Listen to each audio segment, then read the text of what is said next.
السلام علیکم ناظرین، آج ہم بات کریں گے شوبز کے لوگوں کی بڑھاپے کی ایسی شادیاں جنہوں نے جوانوں کو بھی مات دے ڈالی۔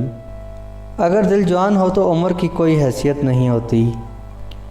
ایسے ہی کچھ ہمارے شوبز سے جڑے ہوئے لوگ بھی ہیں جنہوں نے اس بات کو حقیقی ثابت کیا ہے کہ دل تو بچہ ہے جی۔ انجمن اور لکی علی کی شادی۔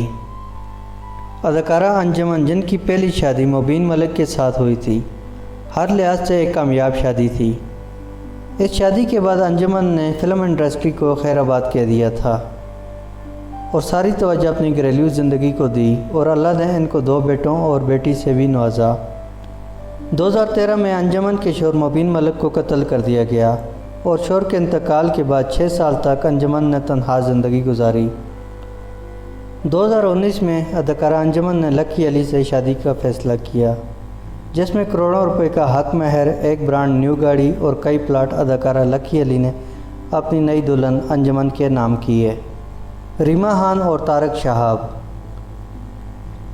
ریما خان، جو کہ پاکستان کی صف اول کی فلمی ہیروئن میں شمار کی جاتی تھی، انہوں نے شادی کا فیصلہ قدر تاخیر سے کیا، مگر اداکارہ ریما خان کی شادی بھی ایک فائدے کا سودا قرار دی جا سکتی ہے۔ شادی کے وقت اداکارہ ریما کی عمر 43 سال تھی۔ حق مہر میں ڈاکٹر طارق شہاب نے امریکہ کا اپنا گھر اور ان کی ساس نے ایک برانڈ نیو کار تحفے میں دی۔ اس کے علاوہ دیگر قیمتی تحائف بھی دیے گئے۔ مدیحہ شاہ اور جاوید اقبال۔ ماضی کی مشہور اداکارہ مدیحہ شاہ نے بھی 2014 میں 45 سال کی عمر کو پہنچنے کے بعد ایک پاکستانی نژاد کینیڈین بزنس مین سے شادی کا فیصلہ کیا۔ یہ شادی مدیحہ شاہ کے لیے بہت فائدہ مند ثابت ہوئی، اور جاوید اقبال نے کراچی ڈیفنس میں ایک بنگلہ، اس کے علاوہ کینیڈا میں موجود اپنا ایک گھر بھی مدیحہ شاہ کے نام کیا، اور شادی کے بعد مدیحہ شاہ نے کینیڈا میں مستقل رہائش اختیار کر لی۔ سمینہ احمد اور منظر صباحی۔ ان دونوں کی شادی حالیہ دنوں میں سوشل میڈیا پر موضوع بحث بنی ہوئی ہے۔